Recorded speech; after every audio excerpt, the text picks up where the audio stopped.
ক্যামেরার সামনে হাসিমুখ, করমর্দন এবং বন্ধুত্বের বার্তা, কিন্তু পর্দার আড়ালে চলছে অন্য এক নতুন খেলা।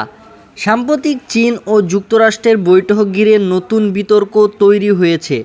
সামাজিক যোগাযোগ মাধ্যমে দাবি উঠেছে চীনের দেওয়া একাধিক উপহার, যেটা বিমানে ওঠার আগেই ফেলে দেওয়ার হয়েছে ডাস্টবিনে, এবং সেটা করেছে যুক্তরাষ্ট্রের প্রেসিডেন্ট এবং তার কর্মকর্তারা।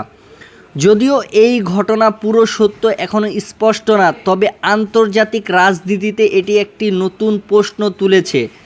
তাহলে কি বিশ্বের দুটি পরাশক্তির মধ্যে বিশ্বাস একেবারেই শেষ, নাকি এটা শুরু নিরাপত্তা প্রোটোকল, নাকি এর ভিতরে লুকিয়ে আছে বড় কোনো রাজনৈতিক বার্তা?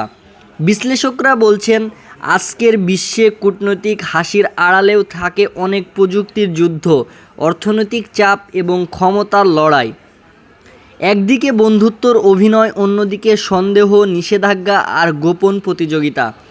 বিশ্ব রাজনীতিতে সবচেয়ে বড় প্রশ্ন এখন একটাই: চীন আর যুক্তরাষ্ট্র কি সত্যিই বন্ধু, নাকি শুধু সময়ের প্রয়োজনে একসাথে বসা দুই প্রতিদ্বন্দ্বী?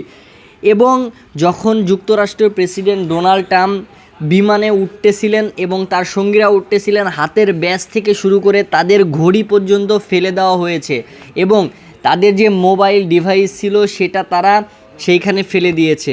তো এখানেই বোঝা যাচ্ছে যে এইখানে বড় কোনো রাজনৈতিক চাল থাকার কোনো আশঙ্কা দেখতেছেন বিশ্লেষকরা। আপনাদের মতামত কি কমেন্টে জানাবেন। ডেস্ক রিপোর্ট, আর প্রাইম টিভি, ঢাকা।